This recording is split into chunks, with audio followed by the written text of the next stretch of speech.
जननीं शारदां देवीं रामकृष्णं जगद्गुरुं पादपद्मे तयो श्रित्वा प्रणमामि मुहुर्मुहुः। ध्यायेत्पद्मासनस्तां विकसितवदनां पद्मपत्रायताक्षीं हेमाभां पीतवस्त्रां करकलितलसद्धेमपद्माम्बराङ्गीं सर्वालङ्कारयुक्तां सततमभयदां भक्तनम्रां भवानीं श्रीविद्यां शान्तमूर्तिं सकलसुरनुतां सर्वसम्पत्प्रदात्रीं। జయమా. ఈరోజు లలితా సహస్రనామంలో 56వ శ్లోకం నుంచి చదువుకుందాము. మహాతంత్ర మహామంత్ర మహాయంత్ర మహాసన మహాయాగ క్రమారాధ్య మహాభైరవ పూజిత. మహాతంత్ర గొప్ప ఫలాలను ప్రసాదించే తంత్రాలన్నీ కూడా తానే అయి ఉన్నటువంటి తల్లి. సర్వతంత్ర స్వరూపిణి అని ముందుగానే మనం చెప్పుకున్నాము.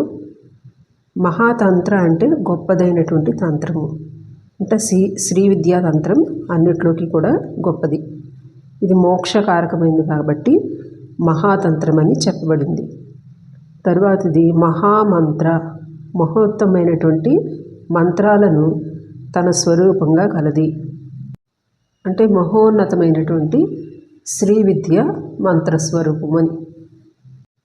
శ్రీ విద్యలో ఉన్నటువంటి మంత్రాలన్నీ కూడా ఇదివరకు మనం చెప్పుకున్నాము. మహాయంత్ర, మహత్తరమైనటువంటి యంత్ర స్వరూపం తానే అయి ఉన్నది. అంటే ఇక్కడ షడామ్నాయాల సమిష్టి విద్యను శ్రీ విద్య అని అంటారు. సాధారణంగా ఆమ్నాయాలు, పంచామ్నాయాలు, ఇవి 5 కూడా శివుని పంచముఖాల నుంచి, అంటే పూర్వ, ఉత్తర, దక్షిణ, పశ్చిమ, ఊర్ధ్వ ముఖాల నుంచి వెలువడ్డాయి కాబట్టి వీటిని పంచామ్నాయాలు అంటారు. ఆమ్నాయం అంటే శైవ శాక్త జ్ఞానానికి సంబంధించినటువంటి విషయాలన్నీ కూడా.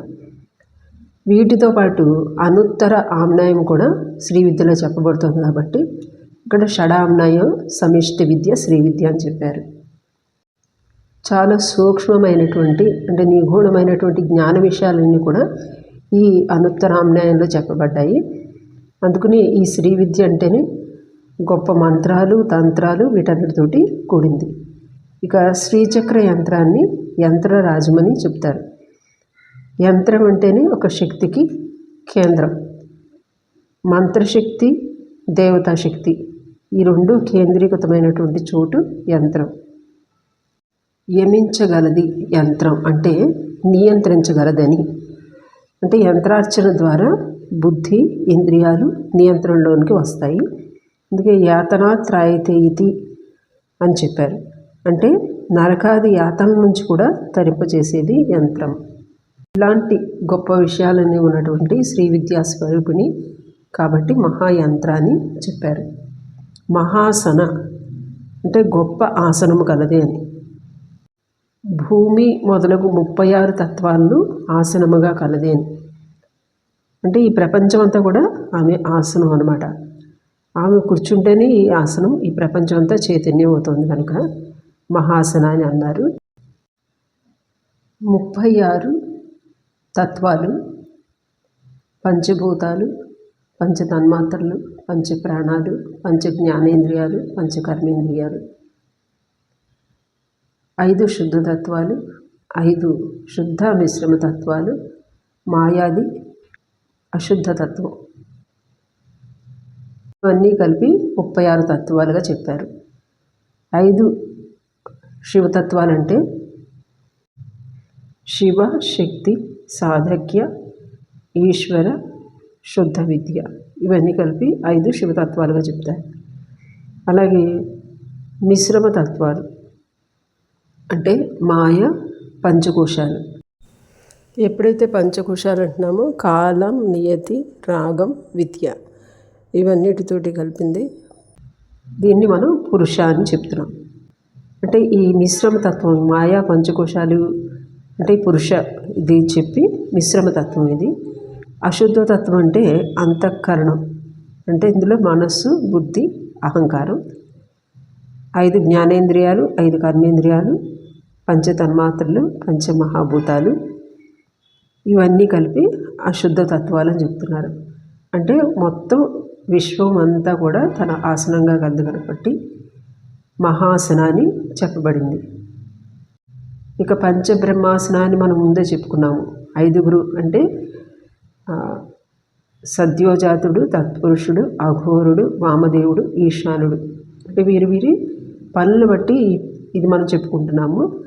వీరినే మనం సృష్టి కార్యంలో బ్రహ్మగా, స్థితి కార్యంలో విష్ణువుగా, లయ కార్యంలో రుద్రుడుగా, తిరోధాన కార్యంలో మహేశ్వరుడుగాను, అనుగ్రహ కార్యంలో సదాశివుడుగాను చెప్పుకున్నాం. ఈ రూపంలో జడంగా ఉన్న ఈ పంచబ్రహ్మల్ని, ప్రేతాలని అమ్మ ఎప్పుడైతే శక్తిగా వారిలో చలనాలను కలిగించి సృష్టి కార్యం జరుపుతోందో అప్పుడు వారిపై ఆసీనమై ఉంది. అందుకని ఆమె మహాసన అయింది. ఇక శ్రీచక్రం కూడా ఆమెకి సింహాసనం. యంత్రాల్లో ముఖ్యమైనది శ్రీచక్రం కాబట్టి శ్రీచక్ర రాజం అని అంటాం. ఇలా యంత్రంలో ప్రతిష్ఠించబడింది కాబట్టి ఆమె మహాసన అయింది. మహాయాగ క్రమారాధ్య మహాయాగంతో ఆరాధించబడుతున్నది అని. మహాయాగం అంటే అనేక యోగిని పూజలతోటి కూడింది. మహాశంభునాథో మహాయాగేన చిదగ్నికుండాత్ లలితాం ప్రాదుర్భావయామాస. అంటే అమ్మవారి యాగాన్ని మొట్టమొదట శివుడు చేశాడు. యాగక్రమం అంతా తెలిసినవాడు శివుడు. అందుకని శివాయ గురువే నమః అని చెప్తున్నారు. చిదగ్నికుండంలో అమ్మవారిని ఆయన ఆరాధించాడు. ఇది మహాయాగం. ఈ విధంగా మహాయాగ క్రమ ఆరాధ్య అని చెప్పబడింది. తర్వాత వేదంలో కూడా అగ్నిష్టోమ, జ్యోతిష్టోమ, పాక హవిర్ యజ్ఞాన్ని మహాయాగాలని చెప్తారు. ఆ వైదిక యజ్ఞ ఫలములతో ఉండేది అమ్మే, ఆరాధించబడేది ఆమె కనుక మహాయాగ క్రమారాధ్య అని కూడా చెప్పబడింది.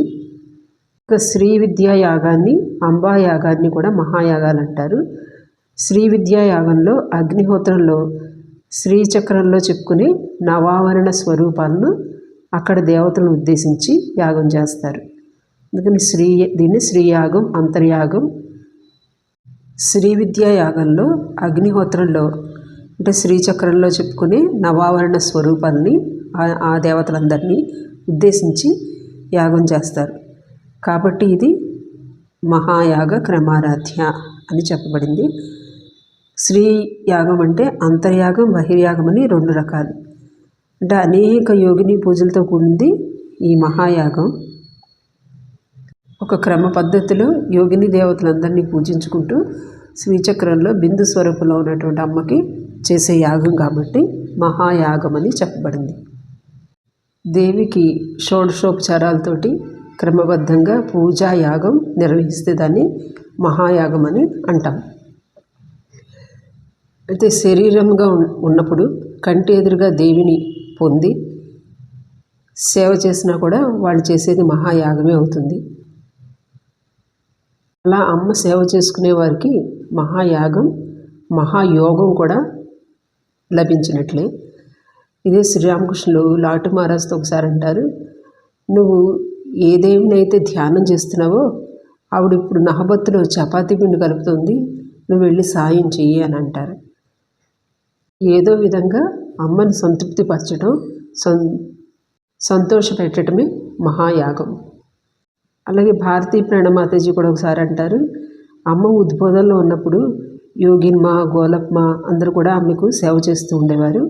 అన్ని పనుల్లోనూ అమ్మకు తోడ్పడుతూ ఉండేవారు.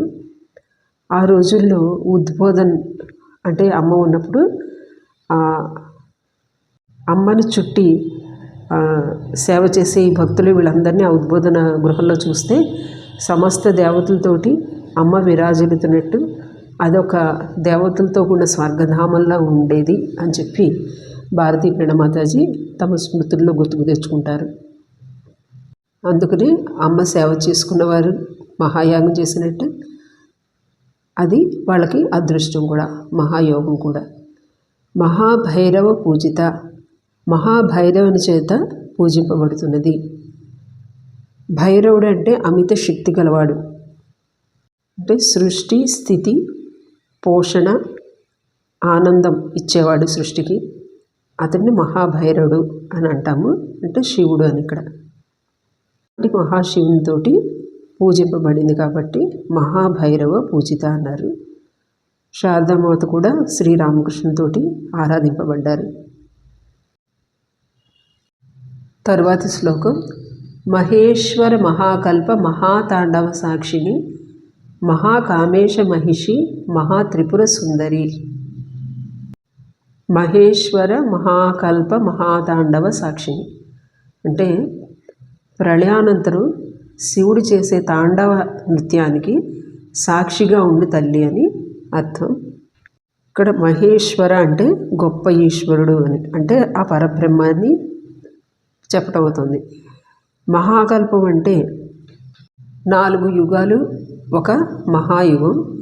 ఇలాంటి 71 మహాయుగాలు ఒక మన్వంతరం అయితే 14 మన్వంతరాలు ఒక కల్పం అయితే అలాంటి 100 కల్పాలు ఒక మహాకల్పం.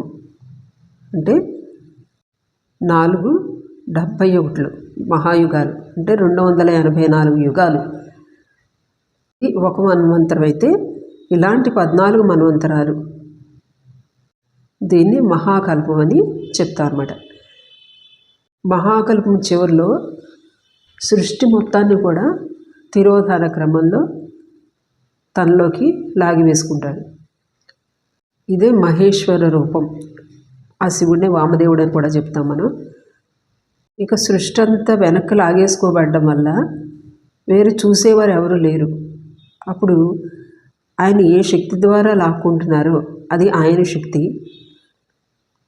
ఆమె ఆ సృష్టిని వెనక్కి లాక్కుంటాన్ని సాక్షిభూతంగా చూస్తుందట. అంటే పూర్తిగా అది లయమైపోతే పరబ్రహ్మలో ఇక శక్తి పని లేదు, ఉన్నది ఒక్కటే అనమాట. అయితే ఈ వెనక్కి లాక్కోవటాన్ని ఏమంటాం మనం? మహాతాండవం అని అంటాం. తాండవం అంటే ఒక లయబద్ధంగా నాట్యం చేయటం. మహాతాండవం అంటే ఇది లయబద్ధంగా జరిగే నాట్యం కాదు, ఇక విపరీతమైనటువంటి భీభత్సమైనటువంటి లయతో దాన్ని వెనక్కి లాక్కోవటం. దీన్ని మహాతాండవం అంటారు.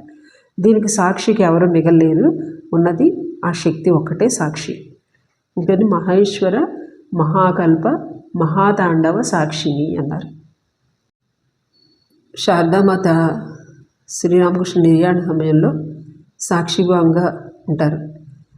ఆయన నిర్యాణం చెందే ముందు వారిని రక్షించుకోవడం కోసం తారకేశ్వరంలో ప్రాయోపవేశం చేయడానికి వెళ్తారు. ప్రాయోపవేశం అంటే కోరిన కోరిక తీరేదాకా ఆహారం అన్నీ వదిలి నిశ్చేష్టులయ్యి అక్కడ శివుడు ముందు పడి ఉంటారు. దాన్ని ప్రాయోపవేశం చేయడానికి వెళ్తారు. అంటే ఎప్పుడైతే ఈ మహాలయం జరుగుతుందో ఆ లయానికి ముందు సృష్టిని ఒక సమస్థితిలో ఉంచడానికి శక్తి చేసే ప్రయత్నం అన్నమాట. కానీ ఈ ప్రయత్నంతో దానిలో లయ అనేది పెరుగుతుంది. ఆ భయంకరమైనటువంటి ఒక పోరాటం. అప్పుడు లయకారుడు ప్రళయ తాండవం చేస్తాడు తన తిరోధాన శక్తిని పెంచుకుంటానికని. ఇక్కడ స్వయంగా తారకేశ్వర శివుని వద్ద అమ్మ తాను ప్రయత్నం చేశారు. కానీ ఆ ప్రయత్నం విఫలం. అది తిరోధాన సమయం అని తెలియచేయడానికని, అంటే శక్తి అయినటువంటి అమ్మ సూక్ష్మ బుద్ధికి ఒక అనుభవం కలిగింది. ఆ అనుభవాన్ని కలుగజేశాడు ఆ మహాశివుడు. అదేంటంటే వరుసగా ఒక పేర్చినటువంటి కుండల దొంతర్ని ఎవరో ఒక కర్రతో గట్టిగా కొట్టారట. అది వెంటనే భడాలను పగిలి ముక్కలైనటువంటి ఒక శబ్దం ఆమె విన్నారు. అంతే, వెంటనే అమ్మ మనసులో సాక్షిభావం వచ్చేసింది. ఎవరు భర్త, ఏది సంసారం, అంతా మాయ అని ఆమె అనుకున్నారు. అంతే, ఒక్కసారిగా ప్రళయ తాండవం ఆగినటువంటి నిస్తబ్దత ఆమెను ఆవరించింది. మాయ నెమ్మదిగా తొలగిపోయింది. ఆమె నెమ్మదిగా లేచి మోకం కడుక్కుని వెనక్కి వచ్చేస్తారు. ఇక ముందు జరగబోయేదంతా కూడా ఆమె సాక్షిభావంగా చూడటానికి ఆయత్తమవుతారు. తరువాతది మహాకామేశ మహిషి, మహాకామేశ్వరునికి పట్టమహిషిగా ఉన్నది అని. భండాసురుని వధించడానికి అమ్మ వెళ్ళటానికి సిద్ధమవుతుంటే దేవతలందరూ అంటారు, అమ్మ నువ్వు ఎవరినైనా వరించి పట్టమహిషివుకా అని చెప్తారు. అక్కడ భండాసురుడు రాజు, అందుకని అమ్మను కూడా పట్టమహిషివుకా అని చెప్తారు. అప్పుడు అమ్మ కామేశ్వరుని వరిస్తుంది. కామేశ్వరుడు అంటే ఇచ్ఛ కలిగిన వాడు, అంటే సృష్టి చేయాలని ఇచ్ఛ ఆ పరబ్రహ్మానికి కలిగింది. అంటే ఈశ్వర రూపంలో ఇక్కడ మన పరబ్రహ్మగా చెప్పుకుంటాము. ఆయనలో ఒక ఇచ్ఛ కలిగింది సృష్టి చేయాలి అని. అప్పుడు అమ్మ ఆయన్ని వరించింది అని. అప్పుడు మహాకామేశబద్ధ మాంగళ్య సూత్ర శోభిత కందర అని చెప్పుకున్నాం మనం. అంటే మహాకామేశుని తోటి మాంగళ్య సూత్రం కట్టబడి ఆయన యొక్క పట్టమహిష అయింది అని, అయ్యి తన అవతార కార్యాన్ని చేపట్టింది అని. శ్రీరామకృష్ణులను శారదామాత వరించింది అని ముందే చెప్పుకున్నాం మనం. శాంతినాథి శివుడి గుళ్ళో జాతర జరుగుతున్నప్పుడు ఎవరు నువ్వు పెళ్లి చేసుకుంటావు అంటే అమ్మ 2 చేతులు చూపించి శ్రీరామకృష్ణుని వివాహం చేసుకుంటానని చూపించిందట. ఈ విధంగా శ్రీరామకృష్ణుని తర్వాత ఆమె వివాహం చేసుకోవడం జరుగుతుంది. తరువాత శ్రీరామకృష్ణులు తన అవతార కార్యభార్యను కూడా శారదామాతను నిర్వర్తించమని అడుగుతారు. ఆమె నిశ్శబ్దంగా ఆ కార్యభార్యను నిర్వర్తిస్తారు. ఈ విధంగా రామకృష్ణ సంఘానికి ఒక పట్టమహిషి అమ్మ తమ అవతార కార్యాన్ని కొనసాగించారు. మహాత్రిపుర సుందరి, అతిలోక సౌందర్యం అన్నమాట. త్రిపురాలు అంటే భూమి, వ్యోమ, ఆకాశాలు, వీటిపై ఆధిపత్యం కలది అని. అలాగే మన శరీరంలో శరీరం, మనస్సు, చేతన అనే 3 పురాల్లోకి లేదా జాగ్రత్త, స్వప్న, సుషుప్త 3 అవస్థలు, మరల స్థూల సూక్ష్మ కారణతత్వాలు త్రిపురాల కింద చెప్తారు. వీటన్నిటిపైన ఉన్నది త్రిపుర సుందరి. శ్రీ విద్యా ఉపాసనలో పరాదేవత అయినటువంటి అమ్మని త్రిపుర సుందరి అనే నామంతో పిలుస్తారు. ఈ శ్రీ విద్యా ఉపాసనలో 2 ఉపాసనలు ఉన్నాయి. ఇందులో శ్రీకులం, కాళీకులం అని 2 నామాలతోటి దేవి ఆరాధన జరుగుతుంది. శ్రీకుల ఆరాధ్య దేవత మహాత్రిపుర సుందరి. ఈమెనే షోడశిగా చెప్తారు. శ్రీచక్రంలో తీసుకుంటే 3 కోణాల నడుమ ఉన్నది కాబట్టి ఈమె మహాత్రిపుర సుందరి. అంటే 3 కోణాలు కూడా ఇచ్ఛా, జ్ఞాన, క్రియాశక్తులు, ఈ 3 కూడా అమ్మ యొక్క శక్తులే కనుక ఆమె మహాత్రిపుర సుందరి అని చెప్పబడింది. చతుషష్ట్యుపచారాఢ్య చతుషష్టి కళామయి మహాచతుషష్టికోటి యోగిని గణ సేవిత. చతుషష్ట్యుపచారాఢ్య అంటే 64 ఉపచారాలతోటి పూజింపబడింది అని. అమ్మకు చేసే సేవలన్నీ కూడా ఉపచారాలుగా చెప్పబడతాయి. ఇలా 64 ఉపచారాలతో దేవికి మాత్రమే పూజ చేస్తారు. అంటే 64 అంటే సంపూర్ణ ఉపచారాలు అన్నమాట. ఈ సంపూర్ణ ఉపచారాలతోటి ఆరాధింపబడేది. చతుషష్టి కళామయి అంటే 64 తంత్రములు లేదా 64 కళల స్వరూపమై తేజరిల్లుతున్నది అని. 64 విద్యల స్వరూపం అంటే ఈ 64 విద్యలు వేటి కింద వస్తాయి? చతుర్విద్యలు, షడ్విద్యలు, వేదములు, వేదాంగములు, శాస్త్రములు, పురాణములు, ఉపపురాణములు, వీటన్నిటినీ కలిపి 64 విద్యలు అని చెప్తారు. ఇవన్నీ కూడా జ్ఞానానికి సంబంధించినవి. ఇక ఇవి కాకుండా వృత్తి విద్యలు కూడా ఉన్నాయి. ఈ వృత్తి విద్యలు 64 కళలు, ఇవన్నీ కూడా దేవి యొక్క స్వరూపాలు. అందుకనే అమ్మని చతుషష్ట్యుపచారాఢ్య చతుషష్టి కళామయి అని చెప్పారు. ఇంకొక 64 చెప్పబడుతున్నాయి. మహాచతుషష్టి కోటి యోగిని గణ సేవిత అని. అంటే 64 కోట్ల యోగినులు లేదా శక్తి గణాలతోటి సేవింపబడుతున్న తల్లి అని. ఈ యోగిని గణాలన్నీ కూడా మహా విశిష్టమైన వారు కాబట్టి ఇక్కడ మహా శబ్దం వాడబడింది. శ్రీచక్రంలో బయట ఆవరణ త్రైలోక్య మోహన చక్రంలో చతురస్రంలో 8 మంది మాతృగా దేవతలు చెప్పబడతారు. బ్రాహ్మి, మాహేశ్వరి, కౌమారి, వైష్ణవి, వారాహి, మాహేంద్రి, చాముండ, మహాలక్ష్మి. ఈ 8 మందికి ఒక్కొక్కరికి మరలా 8 చొప్పున శక్తులు ఉన్నాయి. వీటిని అక్షోభ్య మొదలైన శక్తులుగా చెప్తారు. అంటే మొత్తం 64 మంది. ఈ 64 మందికి ఒక్కొక్కరికి 1 కోటి చొప్పున సహాయక శక్తులు ఉన్నాయట. ఇది అంత గొప్ప సంఖ్య కాబట్టి ఇక్కడ మహాచతుషష్ఠి కోటి అని వాడారు. ఇన్ని శక్తులు ఇన్ని నామాలతో సేవింపబడుతుంది కాబట్టి మహాచతుషష్ఠి కోటి యోగిని గణ సేవిత అని చెప్పారు. అమ్మ ఆరాధనలో వీరందరినీ క్రమంగా ఆరాధిస్తూ చివరికి బిందువాసిని అయినటువంటి ఆ మహాత్రిపుర సుందరి దేవిని ఆరాధిస్తారు కాబట్టి మహాయాగ క్రమారాధ్య అని అమ్మ చెప్పబడింది. తరువాతి శ్లోకం. మనువిద్య చంద్రవిద్య చంద్రమండల మధ్యగా చారురూప చారుహాస చారు చంద్ర కళాధర. మనువిద్య మనువు చేత ఉపాసింపబడినటువంటి శ్రీ విద్యా స్వరూపుడైనటువంటి తల్లి. మనువు మొదలగు 12 దేవి ఉపాసకులు. వీళ్ళు శక్తి పూజ ప్రవర్తకులు. వీరి ద్వారా శక్తి పూజ బోధింపబడింది. అందువల్ల ఈ శ్రీ విద్యా ప్రస్థానం కూడా 12 రకాలుగా ఉంటుంది.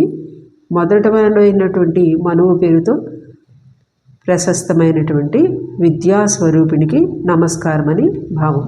అంటే ఈ మొదటివాడిని మనువు సూచిస్తున్నారంటే మిగిలిన 12 దేవి ఉపాసకులతోటి పూజింపబడిన తల్లి అని ఇక్కడ అర్థం. వీరు మనువు, చంద్రుడు, కుబేరుడు, అగస్త్యుడు, లోపాముద్ర, మన్మథుడు, అగ్ని, ఇంద్రుడు, సూర్యుడు, దూర్వాసుడు, స్కందుడు, శివుడు ఈ 12 మందితోటి అమ్మ పూజింపబడింది. ఇవి విద్యలుగా శ్రీ విద్యా విధానం 12 రకాలుగా వ్యాప్తి చెందింది. మను అంటే మంత్రం అనే అర్థం.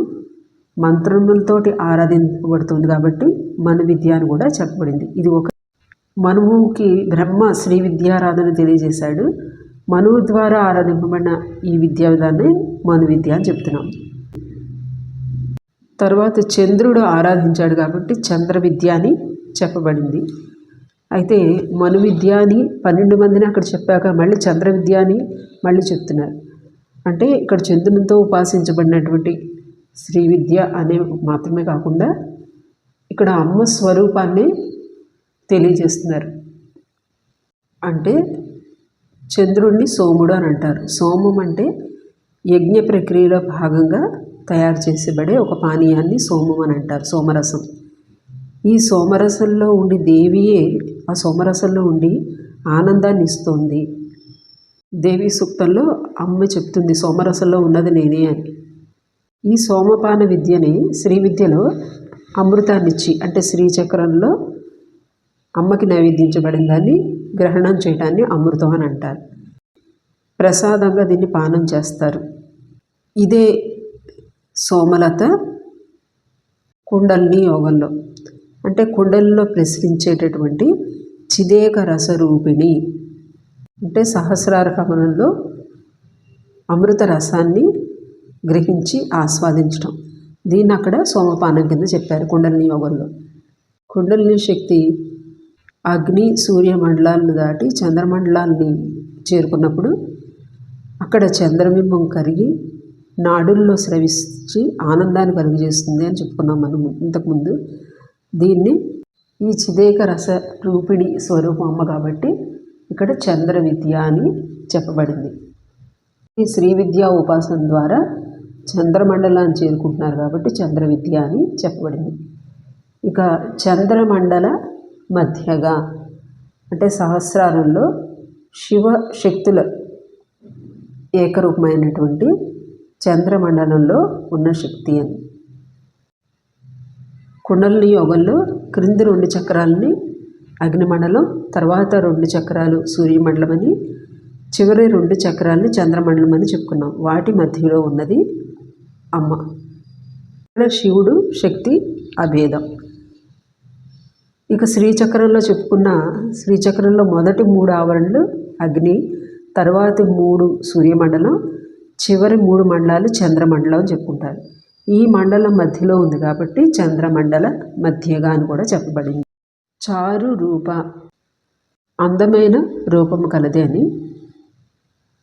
చారు రూప అన్నదానికి శంకర భగవత్పాదుల వారు దుఃఖ స్పర్శ పరమానంద రూపతయ అని అన్నారు. అంటే దుఃఖం యొక్క స్పర్శ ఏమీ లేనటువంటి ఆనందం అని చెప్పారు. సృష్టిలో ఉన్నటువంటి ఆనందాలన్నిటికీ వెనుక దుఃఖం యొక్క స్పర్శ ఉంటుంది. ఇవన్నీ శాశ్వతం కాదు కాబట్టి దుఃఖం అనేది తప్పదు.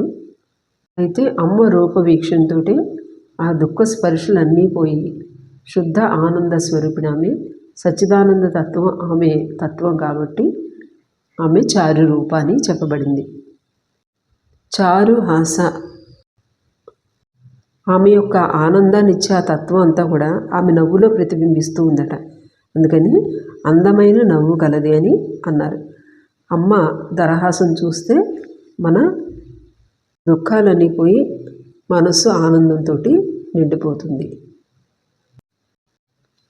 చారు చంద్ర కళాధార, అంటే వృద్ధి క్షేము లేనటువంటి జ్ఞానరూపమైనటువంటి సొగసైన అందమైన చంద్రకళను ధరించినటువంటి తల్లి.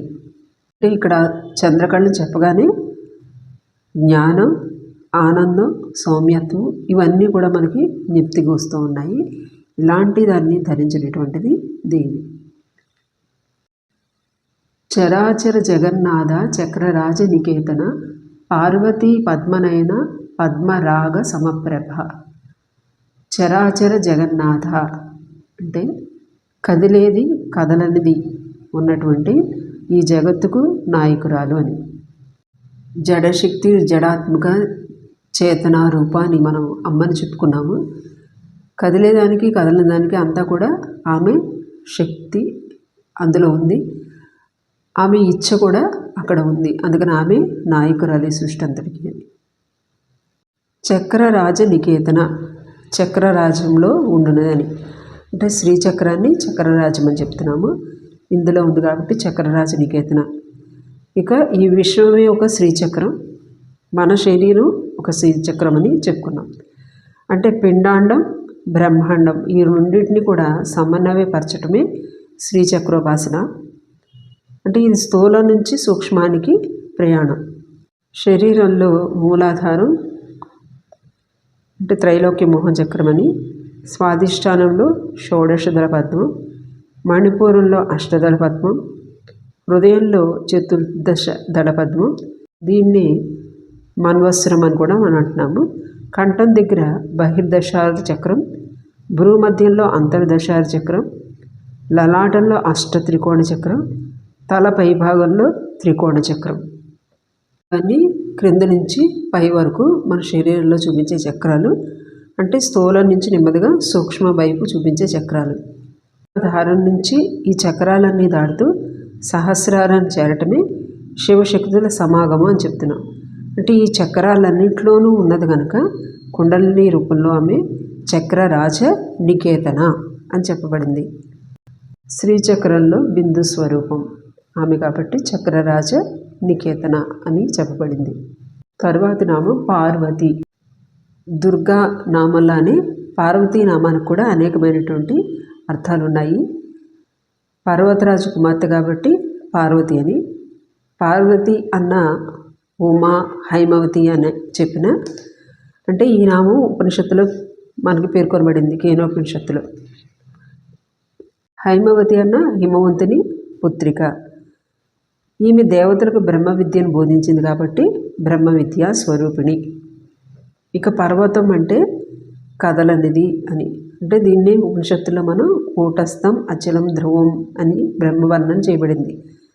అంటే ఈ శరీరం అనే కూటంలో ఒక కదలని తత్వం ఏదైతే ఉందో, అంటే ఏదైతే ఆత్మస్వరూపం ఉందో, చలించింది స్థిరమైంది ఉందో, చైతన్య స్వరూపమైంది ఉందో దాన్నే మనం కూటస్థం అచలం ధ్రువం అని చెప్తున్నాం. అంటే ఈ ఆత్మజ్ఞాన స్వరూపం ఎవరు? ఆమె చలించనిది పర్వతం అని ఎలా అయితే చెప్పుకున్నామో పార్వతి. అంటే పార్వతి అంటే అర్థం ఆత్మ జ్ఞాన స్వరూపమైనటువంటి తల్లి అని. ఇక పర్వము అంటే కడుపు అని కూడా అర్థం ఉంది. పర్వతంలో ఎన్నో శిఖరాలన్నీ ఉంటాయి. ఆ శిఖరాలని ఒకదానికి ఒకటి అనుసంధానం అవుతూ ఒక పర్వతంగా ఉంటుంది. అలాగే యోగంలో మూలాధారం నుంచి సహస్రారం వరకు ఉన్న కొండల్ని ఒక్కొక్క చక్రం మధ్య దాన్ని దాటుకుంటూ వెళ్తుంది. ఈ ఒక్కొక్క చక్రం మధ్య భాగాన్ని ఒక కణుపుగా మనం తీసుకుంటే పర్వాలతో ఉంటూ మొత్తం కుండలిని యోగంలో కుండలిని శక్తి వ్యాపిస్తూ ఉంది కాబట్టి, అంటే భాగం కాకుండా ఒక మొత్తంగా విస్తరించి ఉంది కాబట్టి ఆమె ఈ కుండలిని శక్తి రూపంలో పార్వతి. ఇక పర్వ రూపేణ తనోతి పార్వతి అన్నారు. అంటే భాగంగా ఉన్న ఒకదానికొకటి అనుసంధానమై వ్యాపించింది అని. ఇందులో శక్తి స్వరూపంగా మనం చెప్పుకోవాలంటే అమ్మ యొక్క ఇచ్ఛాశక్తి, జ్ఞానశక్తి, క్రియాశక్తి ఈ విధంగా 3 పర్వాలుగా ఉంది. అయితే ఈ 3 పర్వాలు కూడా ఒకే శక్తి, అది దానికి మూలమైంది కాబట్టి పార్వతి. ఇక శ్రీచక్రంలో చెప్పుకోవాలంటే నవ ఆవరణలు ఉన్నాయి. ఈ నవ ఆవరణలు కూడా ఎక్కడి నుంచి వచ్చాయి? మూల బిందువు నుంచి విస్తరించుకు వెళ్ళాయి. అంటే 9 ఆవరణలోనూ విస్తరించిన శక్తి అమ్మవారే కాబట్టి ఈ నవ ఆవరణలను నవ పర్వములుగా, ఈ పర్వముల్లో విస్తరించిన శక్తి కాబట్టి పార్వతి అని చెప్పబడింది. చక్ర రాజనికేతన అన్న పార్వతి అన్న ఆమె పద్మనయన అంటే పద్మముల వంటి నేత్రములు కలదని చెప్తున్నారు. ఇక్కడ పద్మము అంటే వికసించే లక్షణం, గమన లక్షణం, ఈ 2 కలిపి పద్మాని చెప్తున్నారు.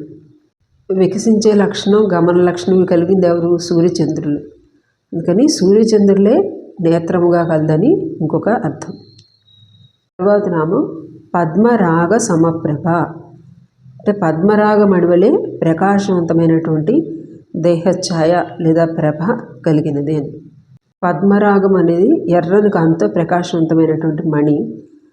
అమ్మ నుంచి వచ్చే జ్ఞానానంద అరుణకాంతులు ప్రభలా ఉన్నాయి కాబట్టి ఆమె పద్మరాగ సమప్రభ అని చెప్పబడింది. అమ్మ యొక్క విశ్వ వ్యాపకత్వాన్ని అంతా ఈ శ్లోకాల్లో చెప్పుకుంటూ వచ్చారు. అన్ని తంత్రాలు, మంత్రాలు, యంత్రాలు ఆమె. మహాప్రళయానికి సాక్షి ఆమె. కళల స్వరూపం, విద్యాస్వరూపము ఆమె. ఈ చరాచర జగంలో వ్యాపించి ఉండి దీనికి అధిష్టానంగా ఉన్నది కూడా అమ్మ అని ఇక్కడ చెప్పబడింది. ఇక్కడితో 60 శ్లోకాలు ముగిశాయి. జై మా.